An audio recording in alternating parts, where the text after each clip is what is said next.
MP Rajya Sabha Rakesh Sinha wala simkhia bha yak Shnong Kongthong ulapun pau jingsokhia halo ka jingduk pat ka jingsahdien bat ka jingmom don ka chaka puli ka jingmom biang kisurok hakathain Khatar Shnong ulong bahadu menta kibrio hakati kathain kisu pendep yak kamram thebut henrei kimtip pat yak hok jungki lane manu kinom ikmat jungki dak bakado yak jingmom biang ki chaka sumar hakati kathain ulo ongbon sedangno yak virtual clinic kabadan ki jingdon kam hau banai jemang ulapun pawan thau yak cooperative society ban kdup pratli gishnong hakongtong bat lengba society on penya yo yak om ngam utumpo na kate kathain halor usunsar ulo ang baki pai ba kisyak nyot benru hakador kamor bat benrap ba kane society kanyirap ikinongdam ulapun tebru ban lor ka kongthong unsa simkhiaru salai tilik shnong kata kamawmang mausoman bat sder.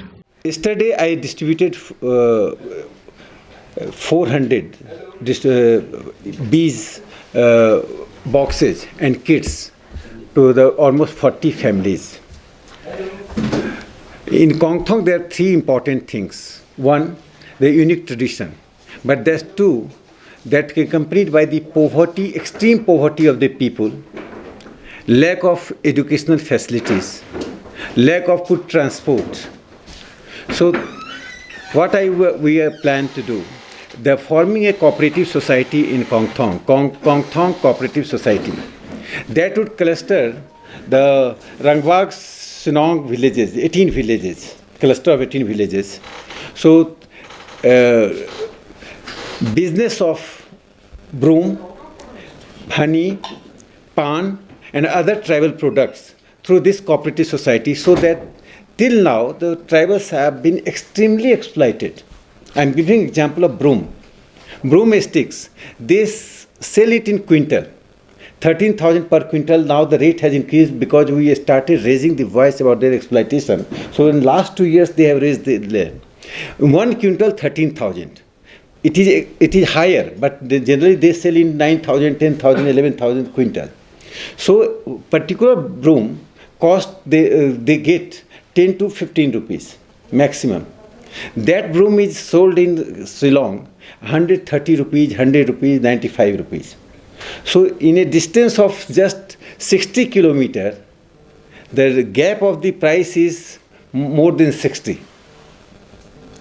So this cooperative society would serve the tribal because their economic empowerment is my one criteria. Second is that, my priority is that, besides economic empowerment, making the political empowered, the political consciousness of their rights. Till now, they are merely voters. They are voting during after every 5-year election, but they don't know what their rights, who are their representatives. So, making them empowered. That political empowerment we achieved. I think more than economic empowerment, now tribals are very conscious of Kongthong about their rights, their own unique features. They are connected with the New Delhi and Shillong. They are raising their voice. Second, political empowerment. Third is that sustainable development. Outside, many NGOs are helping. And I also thank CRPF's Northeastern Region head, Sonali Misra. She raised there. Many people raised there. Many NGOs are working. But that is not the main thing, basic thing for tribal. Because someone coming and helping economically, that is a temporary and transitional thing. Making them self-reliant, sustainable development is important. That's why cooperative will help them for sustainable development. I thank government because broom sticks are free. They are not the part of the forest, so they are taking it from forest. Now they can achieve the economic advancement through cooperative.